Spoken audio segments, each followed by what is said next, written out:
Good evening, Rivalz Race Chat. Clinton, Geoffrey, and Adam Ross here. And that was a funky Halloween trick. Spence just played with some stuff on the back end, mentioned to me, and we just got the craziest across our screen. But happy Halloween, everybody. Welcome to Race Chat, where Clinton Geoffrey is joined by Adam, and he'll jump on the screen here in a second as soon as he's ready. Hey, there we go. It's not in my contract, but screw this. If I'm not getting FaceTime, you're not getting voice time. We are live. This is not Memorex, so feel free to comment or throw in your jabs. We are on the air as you're watching this right now, unless you're watching it tomorrow, by the way. But if it's 8 o'clock in our regular time slot, we are here. So Fran and Randy and everybody, welcome. We were just talking before we went on the air. Adam had a lot of kids at his place for trick-or-treating. I've had like 2 at my place, so it's just craziness. I guess we'll be eating lots of junk. We had some lean years. When Devin was growing up, it wasn't all that busy. The kids would get together, go here or there. Connor was even less so in our neighborhood. He would go over to the other side of town where his friends were from. But it seems like more and more young families are moving this way. I was saying to you, Clinton, families are coming from Toronto. I think partly because they can afford it and partly because you can work, so many people working from home, right? For me, both my grandparents is where we would go on Halloween because my one grandparents lived on the East Mountain in Hamilton where the houses are crammed together. So, you're a kid, you had to hit 1,000 houses in 30 minutes. And then we go to my other grandmother's house out in Stony Creek where they were far apart, but that's where you got like the full double chocolate bars and the full bags of chips and so we'd hit up every town. I remember going trick-or-treat till, my mom would say enough. It'd be like 10:30. Anyways, we have a special guest coming to us, and this is kind of special. We can get Matt Weaver with us. He should be joining us in a few minutes. Matt, we met a few years back. He's been on the show a lot. He's an insider with NASCAR. He's at all the drivers' meetings. He'll be, at the finale this weekend. He is everywhere you want to be. And if you have any questions about the inner workings of NASCAR or the drama we've seen or the pace car breaking down, Matt may be the guy with some insight. So we'll welcome him here shortly.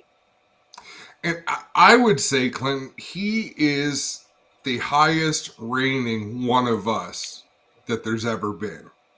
You know what I mean? He's with our people. Real short track fan, loves the sport, but has made it all the way to the top. And not that's ever been. Dave Despain, Dr. Dick Berger, and people who went to the top but still remembered what the sport was all about. So I guess we could say he's a bit of a throwback to that. But he has great access. Where I became kind of intrigued with Matt is his love of the NASCAR Pinty series. From a guy from that down south, he was the one guy who has always been tweeting about the racing and showing clips and just really trying to pump up that series down south. And that's where we got to meet him when I went to Bristol there. He was at the press conference in Bristol, so he does care about that series too. We'll get his thoughts on the NASCAR Pinty series and where that's headed. Let's talk about a couple things quickly, Adam, while we're on the topic of that. Yesterday, they had an all-teams meeting or stakeholders meeting or whatever you're calling it for teams, tracks, officials of the NASCAR Pinty Series. The word is 2 weeks. We should have all the information we need about the 2024 season, including schedules, branding, and anything else we need to know. So they've asked us to save the date for the week of the 13th, which is basically 2 weeks from now. So we should be hearing everything we need to know about that series coming up soon. Our date is set at Osh Weekend. We will be back for our third year of the contract, but we're now not going to announce that date until the schedule comes out. Can I ask you some questions, Clinton, of things that I think would be allowed to ask? Yeah, I would love that. If I can't answer it, I'll defer. Who chaired the meeting? It was Chad, Jason Simmons, and another lady out of Daytona. I should know the name off the top of my head. Doug Gonder. Cool. So Chad Ziegler. Yeah, it was headquartered out of Daytona. Doug Gonder played a role in that too. Doug did a great job. I didn't have a relationship with Doug going in other than the one-off weekend race. But in all the stuff, I worked with Doug. The biggest thing that impressed me this year was his ability to make changes on the fly. Classically, NASCAR is not great at calling audibles at any level. No, we had the minute by minute meeting, and it is what it was. But you sat in on a couple of those meetings. We knew whether it was an issue or not. Weekend, they were flexible up to the minute. We were pushing guys around, and as a promoter, you really appreciate that. So, what else you got for me? That was all I was curious about, to see who is representing what. And I see Phil's comment about a new series GM, and I don't know if there's been any announcement on that or not, but there's announcements coming. See where everybody lands. I don't keep up on, you keep up so much on a rumor mill, so you never know what you can say and what you can't say, because I don't watch for a lot of the legitimate releases when things finally get announced. Like, oh, okay, yeah, we knew that was coming, but sometimes you don't see it. Yeah, I haven't seen the official release on that, so we're not going to speak to that just yet. I mean, I can't really comment on that just yet, but let's just say from all we've seen, the series is headed in a great direction, and super happy about that. From the dirt side, they value us. We definitely felt love leaving the meeting. Historically, our races at Oshweekend have had massive numbers on flow. Even Joel mentioned me the other week. He couldn't believe how we're always at the top of the charts when it comes to the flow numbers. And I'm not sure if I got his message or not. But let's bring Matt Weaver on. Is he actually? I know my first question. I want the first question because I want him to say what he is wearing on his head. First off, my first. Yes. This will be highly debated, I imagine, especially north of the border. But this is a beanie. Not on this show, buddy. At least you didn't call it a toboggan. Isn't that a sled? That's a sled, right? Yes. Yeah. Yes, a toboggan is a sled. A beanie is something Spanky wore on the Little Rascals. And a twirly thing on it. This is a pom-pom. We can agree on that.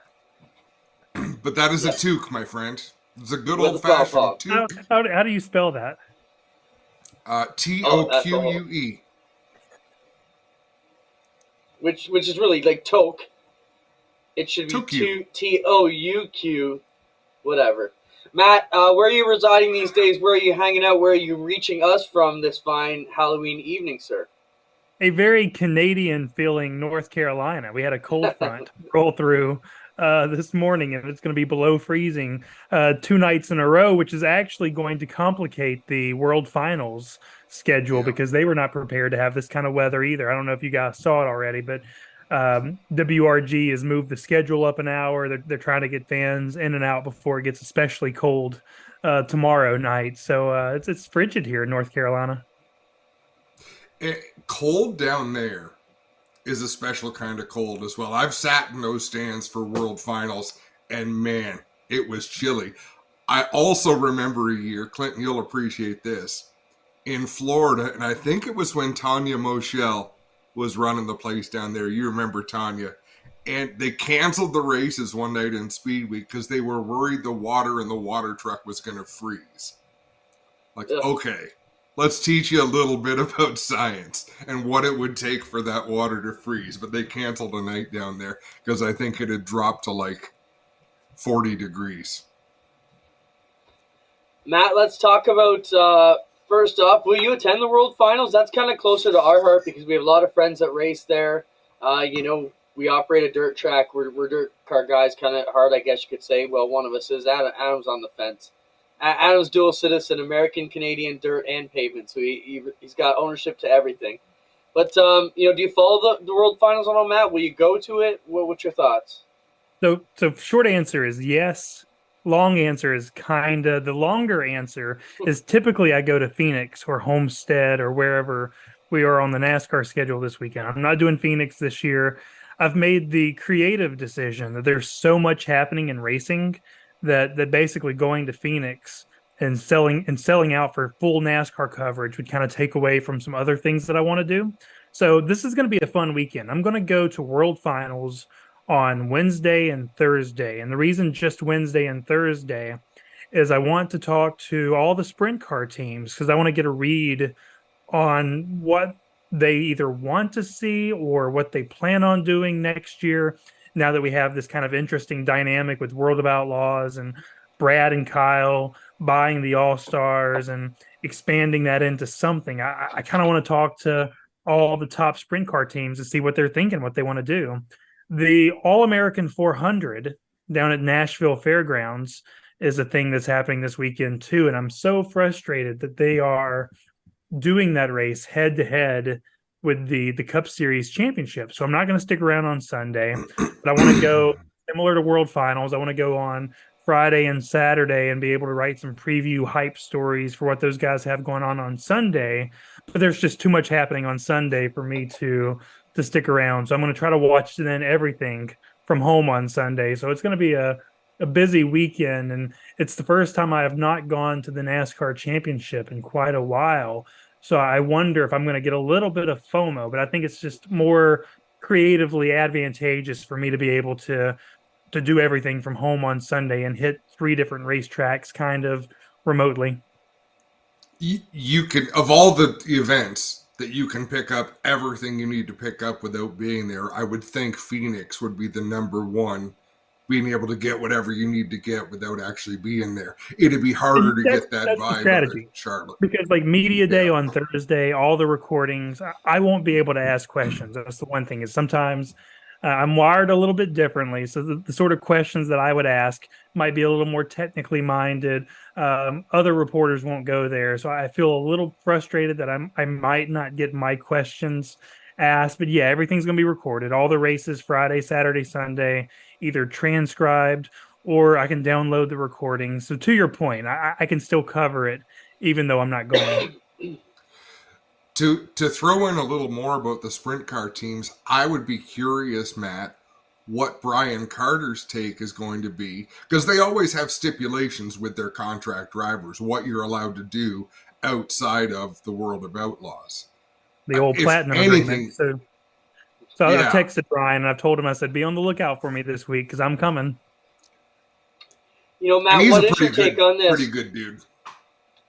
From our neck of the woods, outside looking in, we have a good little sprint car 360 and crate thing happening here in Ontario last weekend.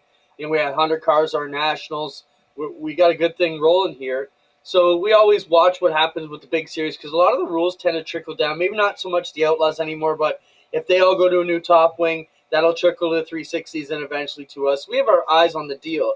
It seems to us that, this is, Brad and Kyle kind of arming up, let's say, to go against the Outlaws and Dirt Vision. We're hearing there's a battle coming.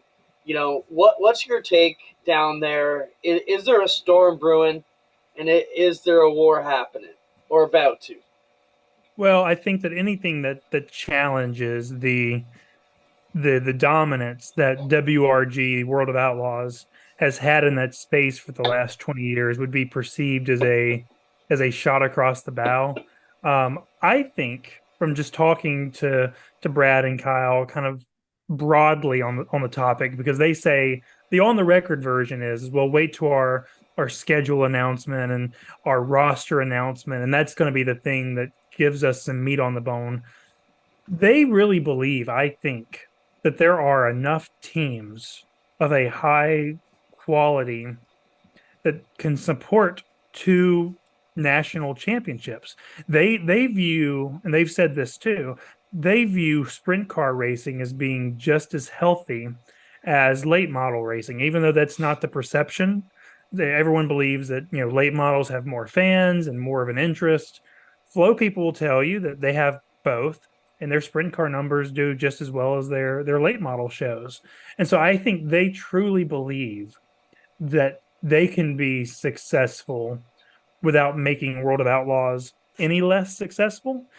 I think from talking, again, broadly to WRG people, they view it as, a war on their platform, that building something over there is going to take away from World of Outlaws, take away from Dirt Vision.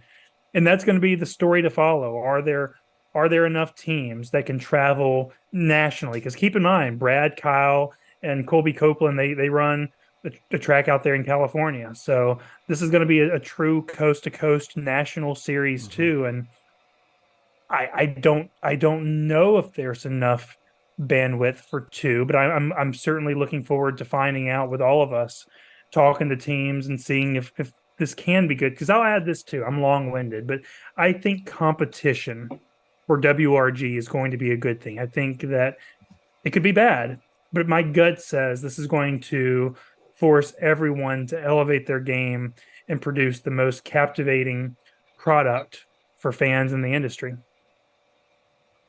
You know, I'm fascinated by your take about what is the king of short track racing, because I would lean towards sprint car racing being the pinnacle of the sport. And I don't know why, because numbers of competitors might suggest the late models. But in my mind, when you strap into a 410 sprint car, you're still risking your life every time you go out on the racetrack. And I think there's still some element of that keeps sprint car racing not even a half a step above everything else that's out there, in terms of what is the elite, what is the best. And it might be apples and oranges, it might not be. You might be comparing something completely different, but it's interesting to hear you talk about that and lean towards late models a little bit. It's all fabulous, but it's fun to have. I say this as I'm a sprint car guy over a late model guy. It's just my personal preference. I mean, to your point, I think that the sprint car racers are the most daring, bravest son of a guns in motorsports, right? I mean, what they do and the things they put on the line, and let's be honest, the mortality rate, despite all the improvements made to the cage over the last 10 years, when you take the green flag, something could go wrong. And I just find that to be so compelling that the racing product is good. It's exciting, side by side sliders, but also knowing that these guys are daredevils. They're Evel Knievel. What is that guy that does he walks on the tightrope across the Grand Canyon? I mean, they're nuts. And so late model racing is compelling too, but on dirt, I still think that sprints are the most compelling show. But I do think if you look at purses, I mean, here's a very easily to quantify metric. Dirt late model guys will not unload their car unless they're racing for, money that sprint car guys are super happy to get. And I think that's the reason why Kyle and Brad are creating this series. I believe that they've said sprint car purses should be the same as late model purses. And right now, quantifiably, objectively, they are not.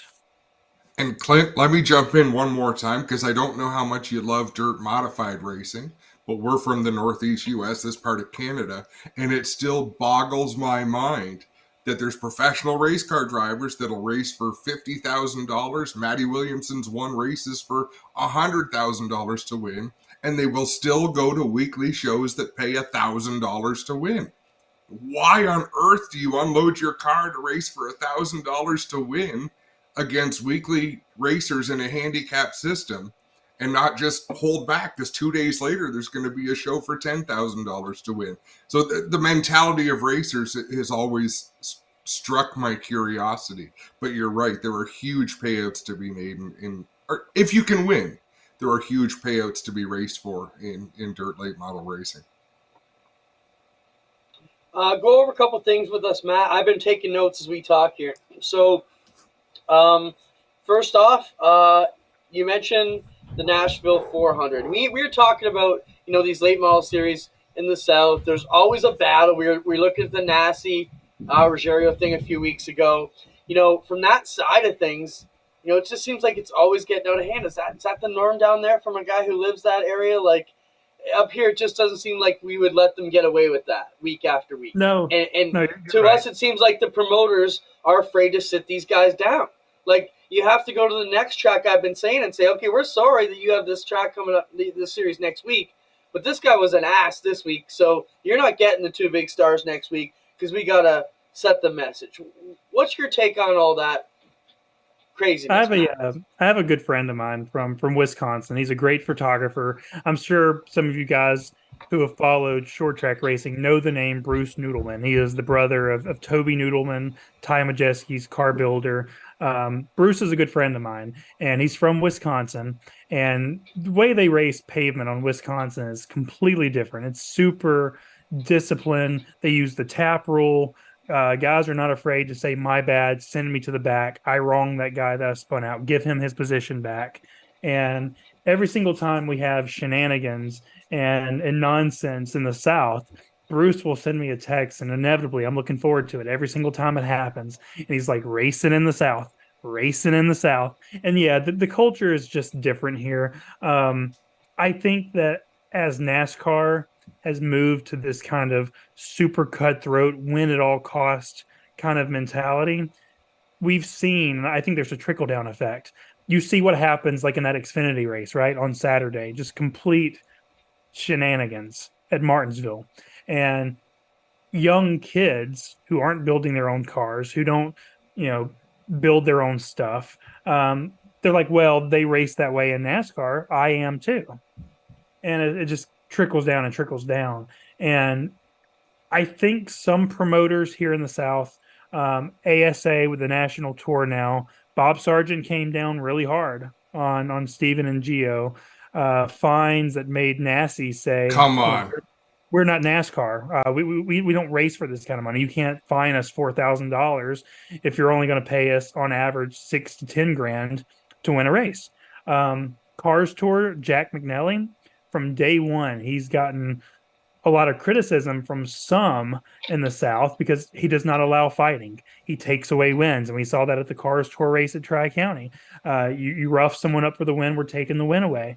And so I think promoters are trying to battle back against this culture shift. I think it's got to be somewhere in the middle ground. Like I've always believed that garages should be self-policing. I don't like over officiating. I don't like the tower getting involved in racer matters. But at the same time, when you see the sort of things that have been happening more and more, especially in the South, I think it's time to balance that a little bit more. And Cars Tour and ASA, they're trying. I'm almost surprised that the teams don't have a designated tough guy. You've gone this far. You take that next step. Because it used to be teams had, okay, things are getting ugly. Billy, you're the first person people are going to encounter when they come to our pit. They're not going to come to our pit because nobody's going to mess with Billy. It's troubling, but good explanation. To your point, Ronnie Sanders Racing in the South. Hunter Robbins, he drives the 18 car for Ronnie Sanders. They have a crew guy. They call him Lanky. Josh Lee. You can follow him on Twitter. He's Lanky Lee. And if you've watched the Snowball Derby, inevitably you've seen the long-haired 7-footer.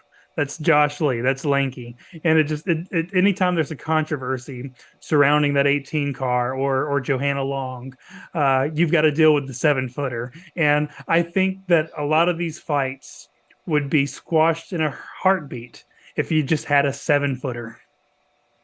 It's like the Big Show walking in. It's like, the Big Show. I respectfully disagree. Absolutely. I respectfully disagree about those monetary fines. To me, docking them money as a penalty, you might as well have them stand on the front stretch and sing a song they're not comfortable singing. I mean, come on. It doesn't matter. You're not doing anything to them that causes any grief. It's money. They have lots of it.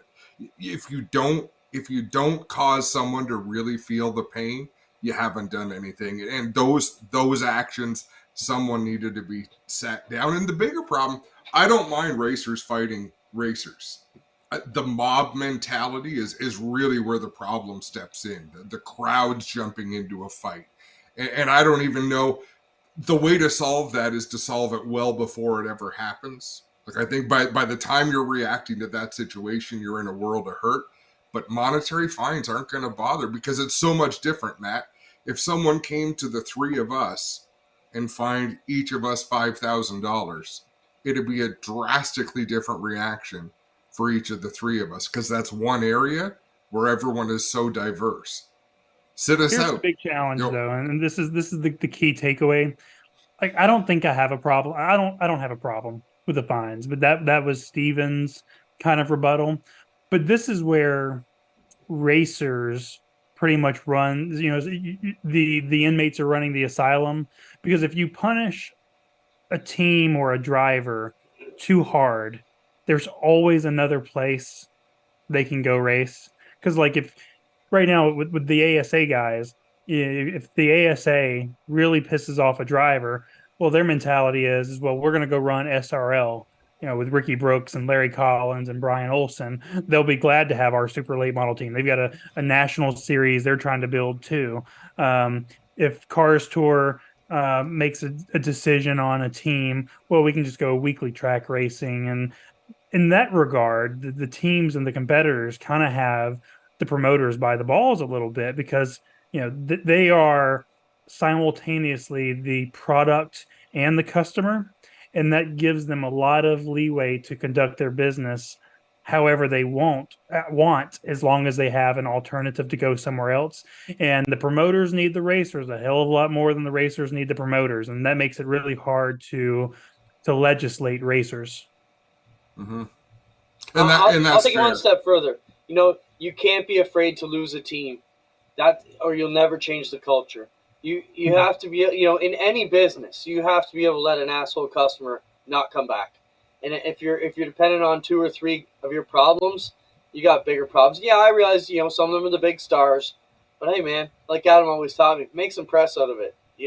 Hey, I would write lots of releases and get lots of shares out of it.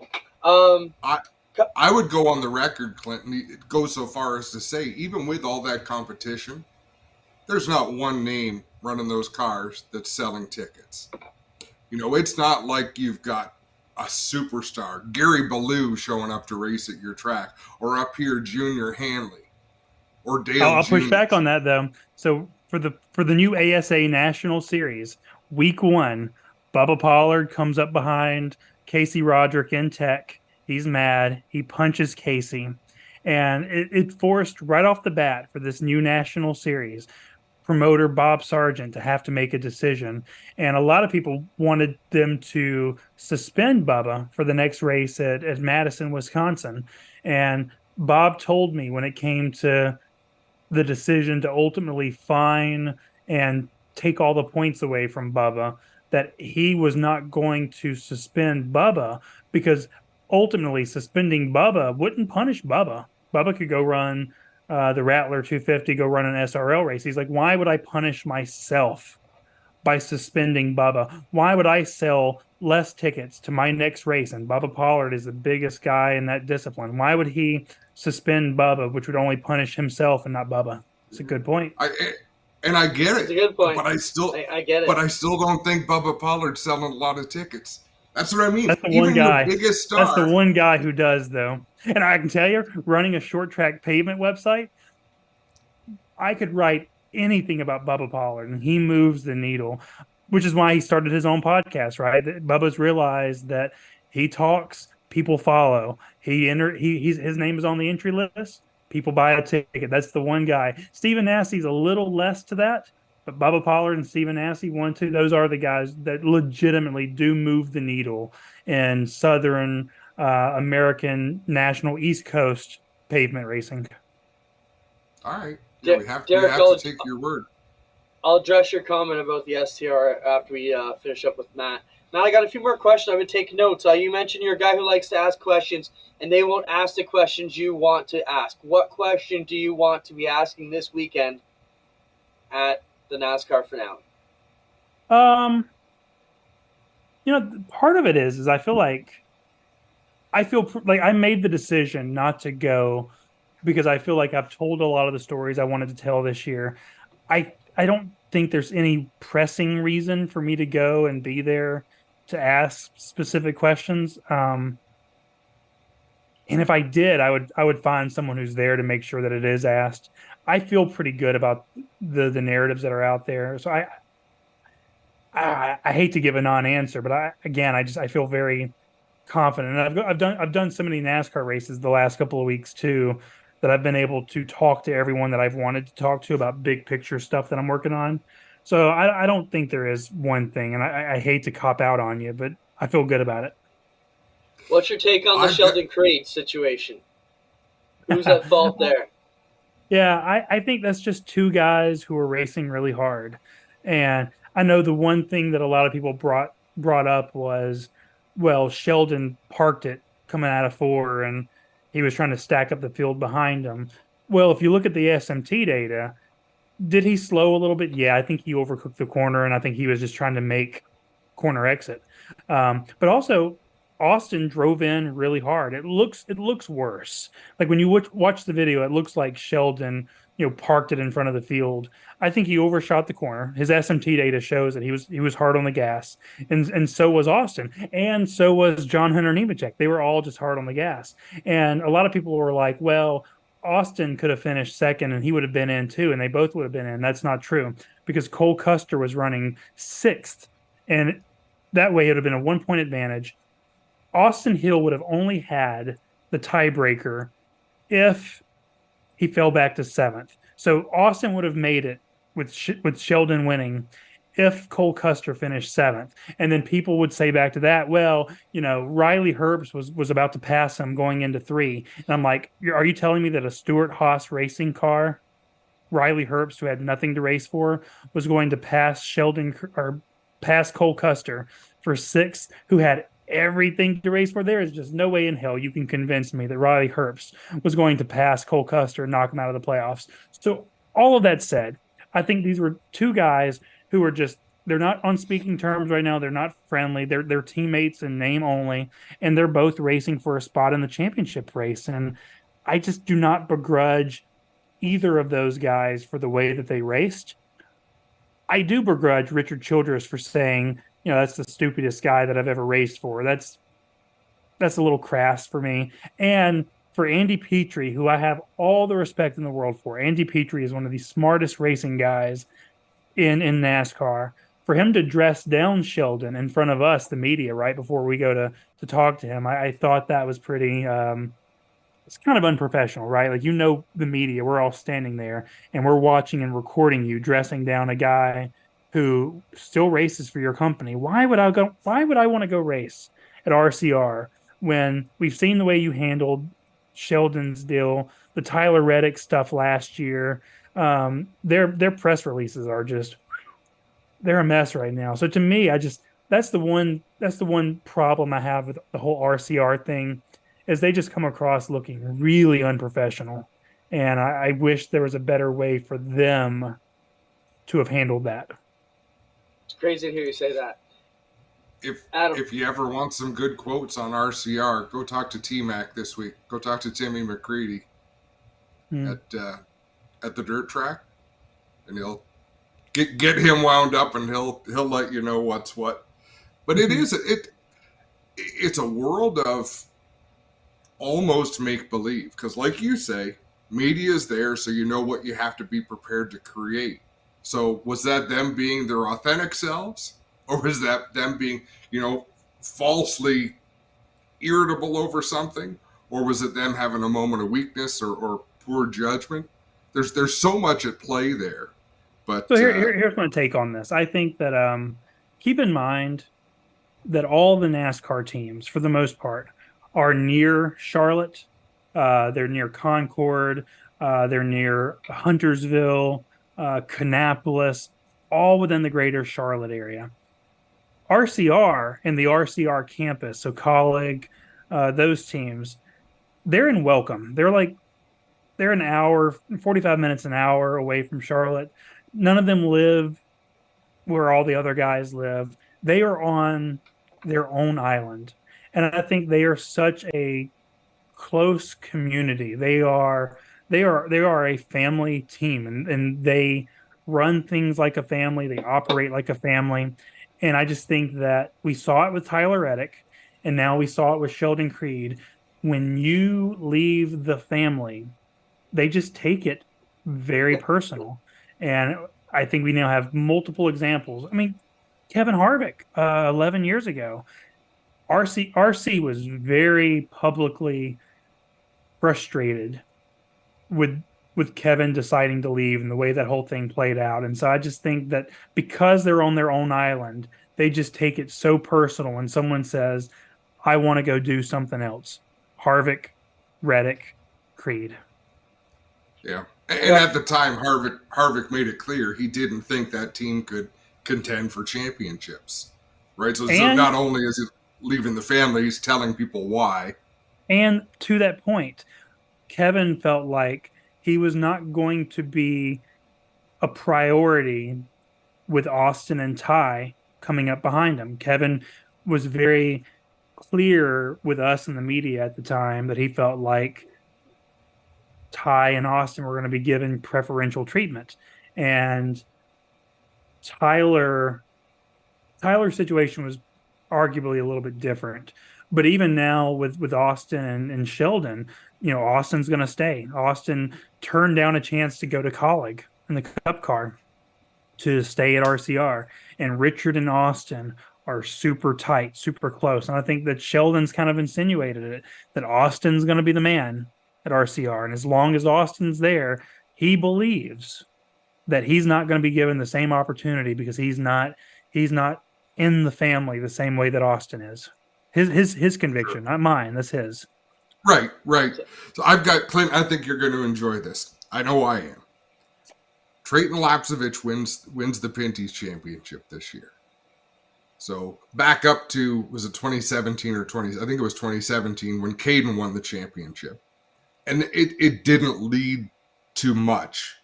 I know that Jeff Lapsevich, the father, was thinking that more opportunity would come their way with that title. So this time had a chance to talk to Jeff Lapsevich in the last couple of weeks, and they're looking to go south. They're looking to go down to the States and try to continue Trayton's career. What is the path, Matt? Where if someone came to you and said, Matt, we want your advice, where can I take my son who is qualified? Here's a kid who can drive a race car. He's proven he can race on a short track. He's proven he can race on a road course. He's very mature.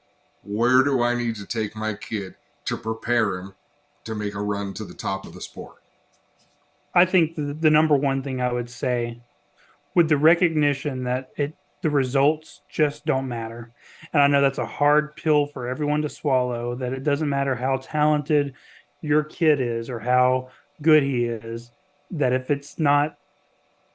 you're not treating it like a business decision, it's not going to work out. I mean, even for a guy like Josh Berry, who all the success in the world in a late model stock car, his relationship with Dale Jr. ultimately proved to be the difference. And even Dale had tried for 8 years before that to get Josh to this point.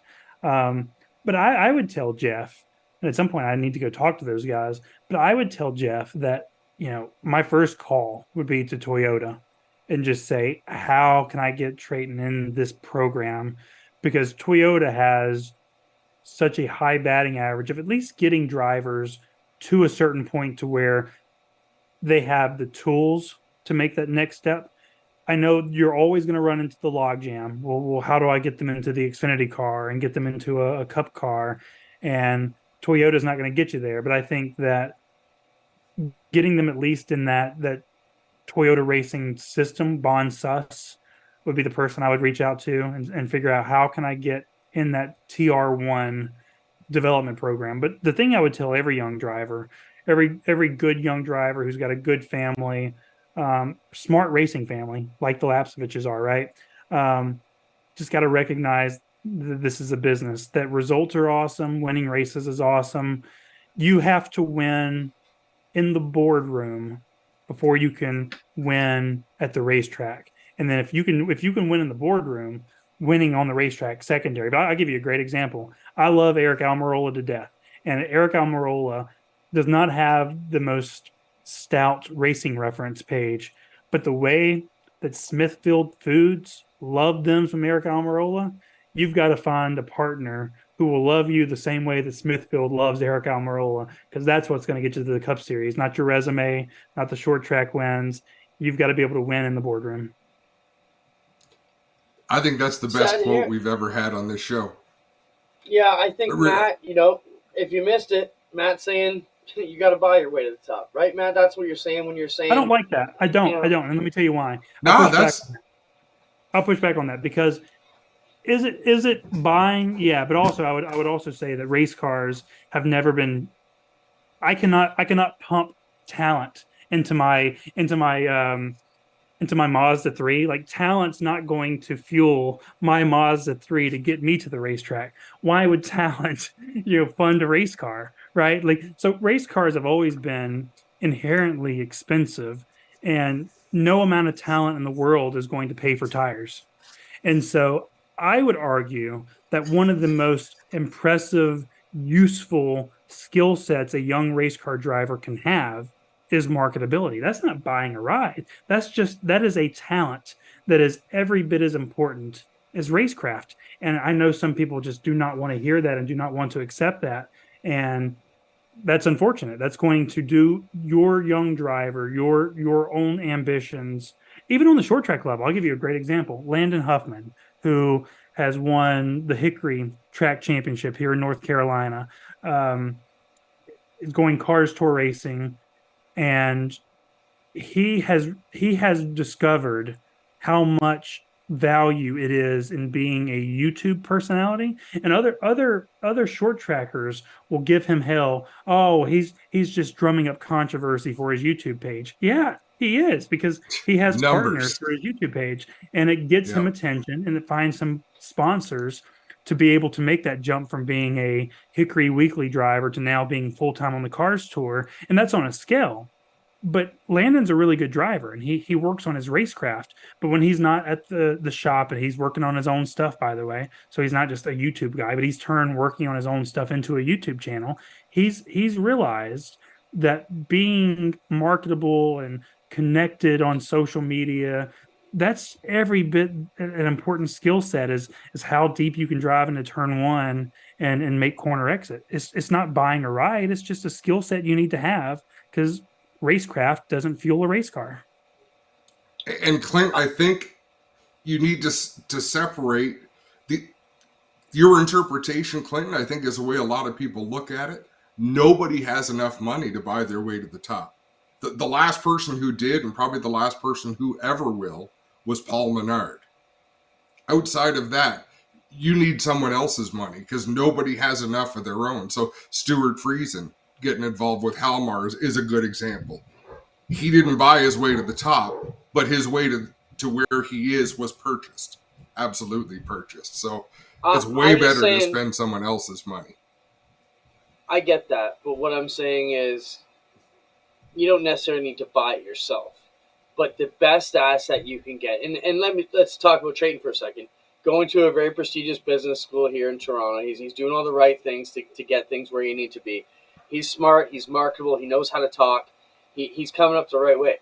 But better than a crew chief in this business, you need a dynamic salesperson who can get past the gatekeepers to the money and the check writers, and more importantly that, you need an Uncle Tommy in your corner who doesn't give a crap how you look or what you do, who's going to write you those checks up through your career.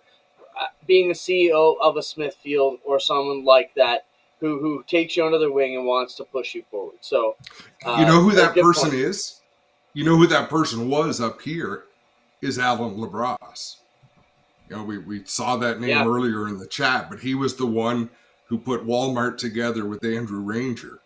And Andrew Ranger would have never made it anywhere without that marriage coming about and being able to take a kid with a world of talent, put him with funding, and see where it goes. So, good conversation. On that, though, I will add this too. One thing that has shifted, probably over the last 25 years, and this is a bad shift, is it used to be incumbent on race teams to find those partnerships and then attach it to a driver they believed in. And that's something we need to get back to, because what has changed for the worse, and this is the ride buying element, or the perceived ride buying, is that because I talk about how it's important for young racers to be able to be enterprising enough to find those partnerships themselves and then bring them to a team.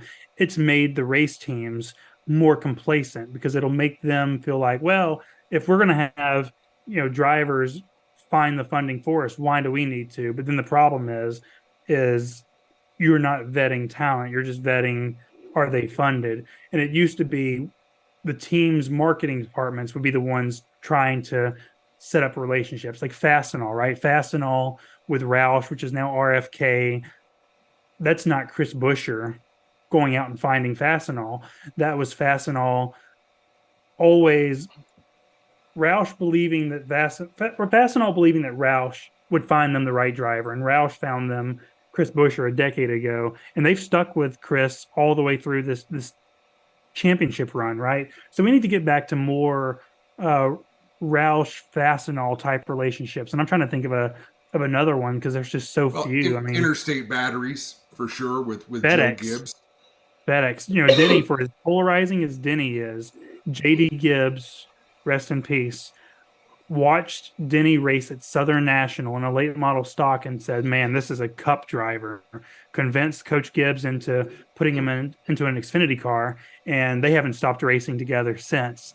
And FedEx, up until this year, has been the full-time sponsor.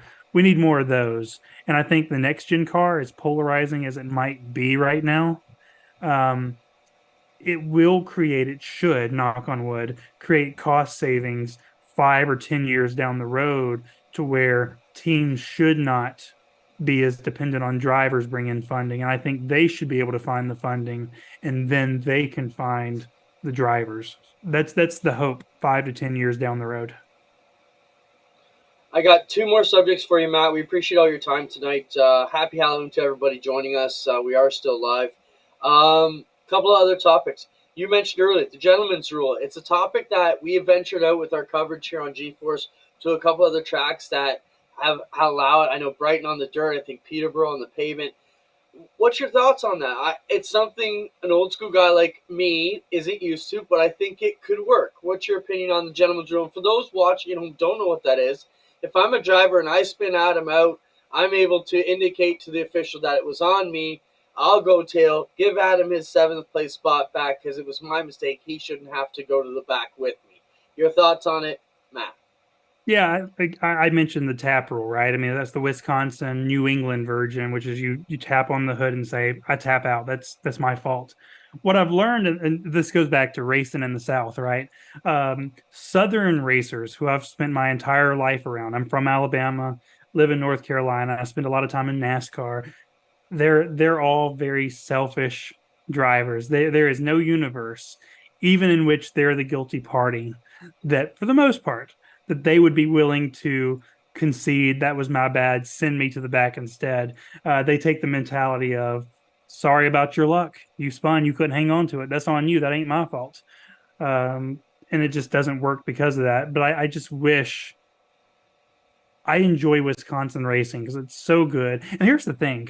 Wisconsin racing, I always use Wisconsin as the gold standard because those guys can race side by side on tiny short tracks like Wisconsin Dells, or a place like Madison, which is not super tight, but a small place like Madison. They can run side by side and not touch each other because they can't, because someone's going to have to tap and someone's going to be at fault. To where, again, in the South, there's no consequence for getting side by side, washing up the track, and wrecking someone because you're not going to tap. You're selfish, and it's sorry that happened to you. Maybe next time it'll happen to me. So I wish there was more disciplined racers, respectful racers, gentleman racers. But right now, that NASCAR culture has trickled its way down into the lower levels, or maybe it's worked its way up. I don't know. It's the chicken or the egg. Has the NASCAR format and the cutthroatness that it has inspired trickled its way down to the short tracks, or has the cutthroatedness of Southern short track racing then moved its way up to NASCAR as those guys go truck racing, Xfinity, then Cup? I don't know if it's a chicken or the egg, but the gentleman's rule, the tap rule, it's still a thing in Wisconsin. It's still a thing in New England. I'm sure there's pockets of Canada where it's a thing too. But for the most part, NASCAR, Southern short track racing, it is just not a thing, and drivers are way too selfish. It used to be, as I recall, you would earn your way to getting taken out of a lead. You didn't get to the leader, wreck the leader, and win. You'd get to the leader, try to pass them, and if they wronged you, then you might move them. I think the whole world has attention deficit disorder. because they're leaving out all of the middle parts of the story where somebody frustrates you and then you dump them. You work, lap after lap after lap, and you're hard done by and hard dumped by, and then you finally move them up the track. They've made themselves so efficient that you don't put in the hard work. You get there, move them, you punch them back before they can punch you in the first place. But also what has changed is people stopped racing to need the money. There was a time when people needed to win because they needed the money that came with that win. That was the deciding factor. And the only question in a driver's mind was, how bad do I need this? What am I going to do to get it? And anymore, I don't think that's the question. It's just a matter of, I want to win at all costs. And what am I going to do? The consequences in some forms of racing don't come down from the officiating, which is, I think, why the Chili Bowl is the best race in the world. In terms of a format, like I happen to love dirt racing, but the format with so many cars that come out, it's not perfect, but you can't really take someone out in the Chili Bowl without parking yourself in the third row of the grandstand. So some of those consequences used to be severe, whereas anymore, you can hit someone, take them out of a race, and still be there to survive it. And I've done this to you a few times tonight, Matt. I've talked for like 30 seconds without asking a question and then kind of looked at you waiting for you to answer my non-question, but it was just more of an opinion. And I think that's the state of racing where we are. And like you say, who knows? Did it come from the top down? Did it come from the bottom up? How did we get to this place? It's still, I'd rather be at a short track on a Saturday night than anywhere else in the world. So I'll say Matt, what do you have to say about that? Everyone remembers Teddy Christopher and all the times that Teddy moved someone out of the way. People forget that Teddy Christopher had the 3-tap rule too. It's the first one, I'm there. Second one, get out of the way. Third time, you're gone. And everyone's like, well, Teddy Christopher wrecked you. Well, yeah, but Teddy at least had a principle, and that was more than a cliche. That was really how Ted operated.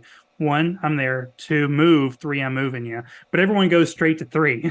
That's racing in the South. Is everyone just goes straight to 3, and it's like, well, Ted did it. Well, you're forgetting the first 2 rules of the 1, 2, 3 rule. You just went full send straight to 3. That's right. One of the most fun times I ever had, and sorry, Clint, Speed Weeks New Smyrna. Junior Hanley drove Danny Knowles' car one night. He and Ted Christopher went to town. They drove modifieds like they were late models, rubbing wheels, coming off the corner, beating the shit out. It was just an old school, and neither one of them congratulated the other after the race because that's not what you did.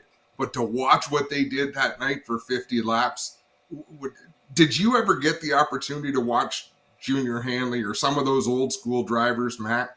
Particularly at Speed Week. Like, there was a time when there were some great tricksters down there who just knew every trick in the book.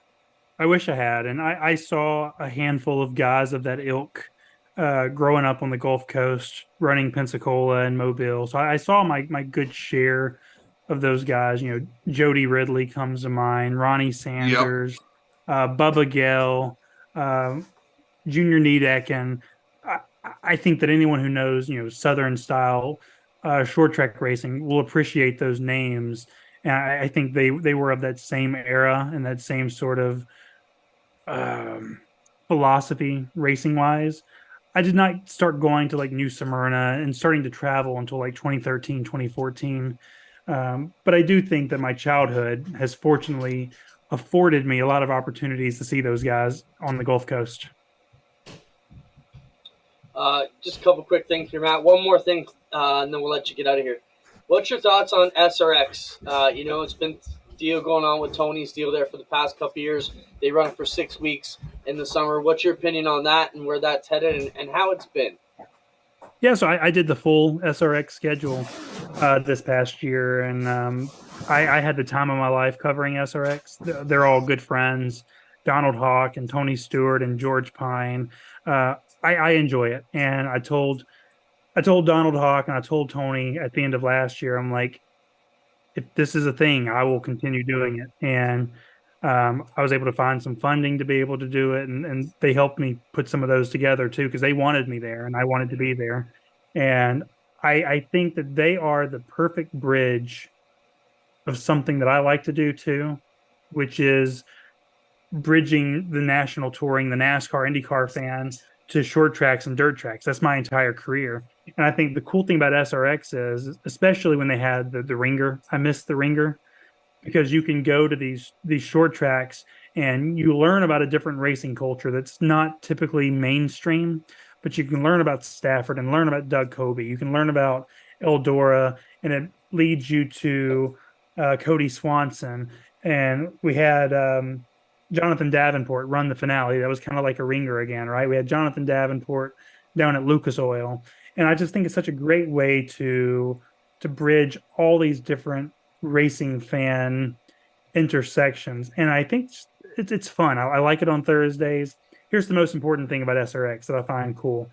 I cover so much that's full of consequence. I went down, I mean, I do all the NASCAR races, I do a good number of IndyCar races. Everything that I do has so much consequence. It's so intense. SRX is just pure, unadulterated fun, and I don't want it to go away. Is it scalable, Matt? Can it grow to 20 cars, or do you think where it's at right now is where it has to live?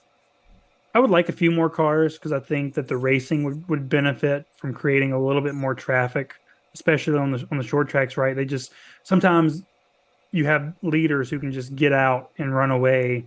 And I think that would not be true if there was 4 more cars. God, if you had 4 more cars, you'd get the leader in traffic a little bit sooner and you would have a really good race. So that's my only change. I like six races. It's on Thursdays. I think that's perfect because it allows for more current NASCAR and IndyCar drivers to do it. And I know some fans will push back on that, but you need star power.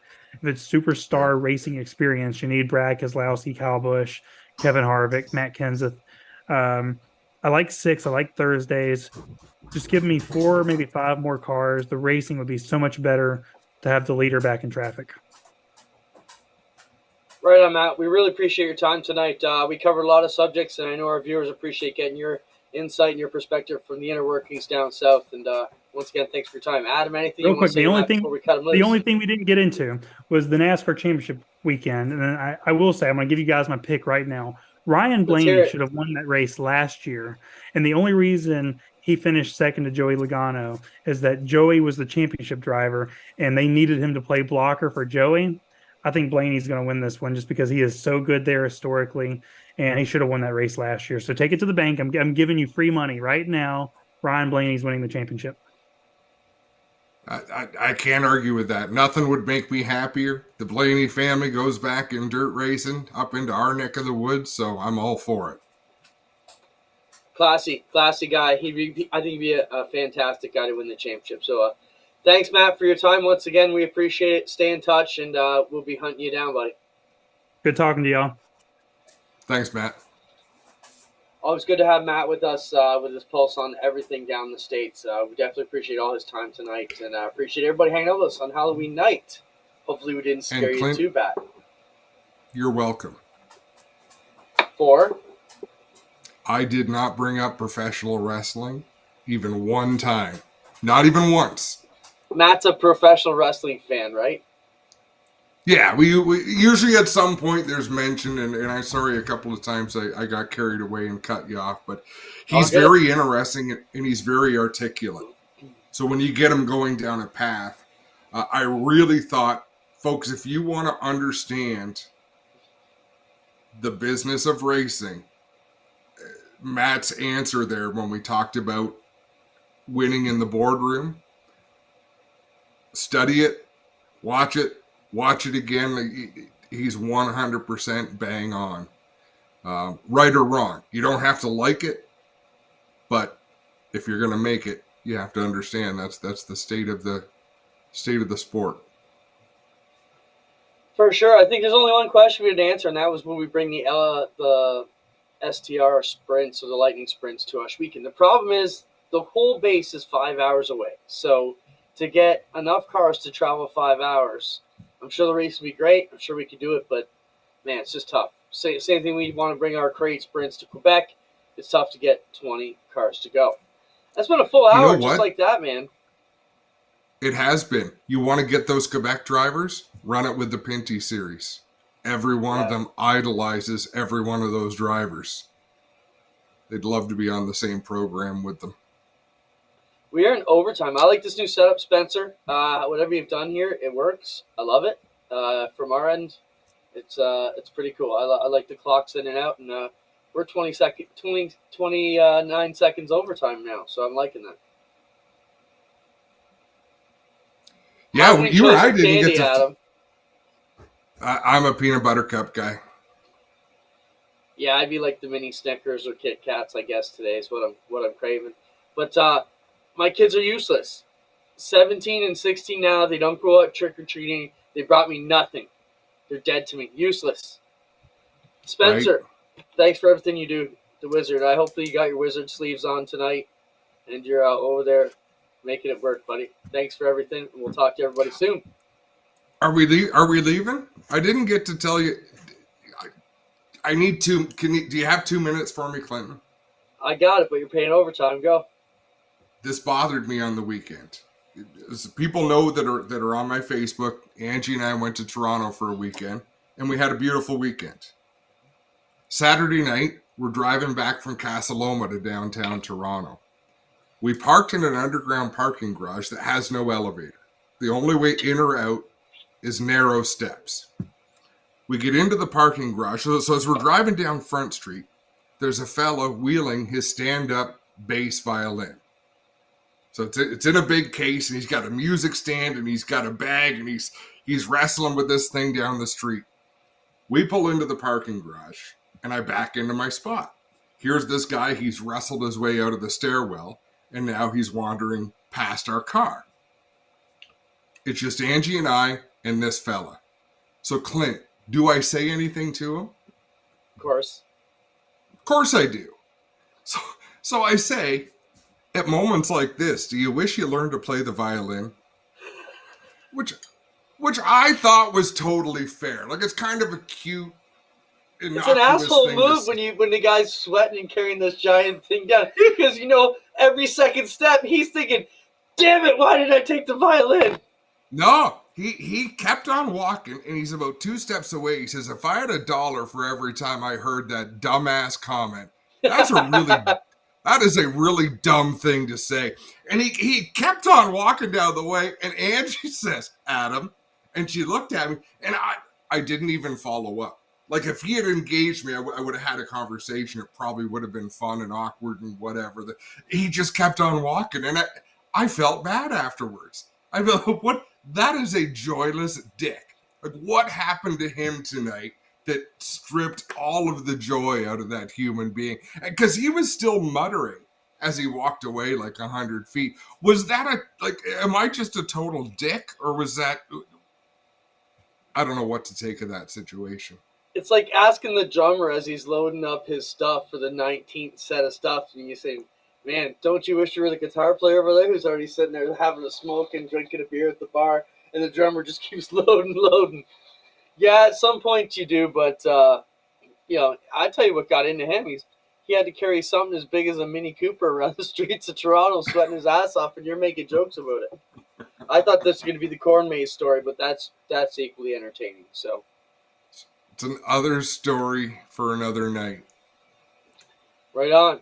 Thanks, everybody, for being with us. We'll see you next Tuesday once again. Hopefully we got some follow-up from the World of Outlaws, World Finals down in Charlotte, and whatever else is going on. NASCAR. We'll be here next week to talk about it. Good fun. Good show. See you next time. See you soon. Thanks, everybody.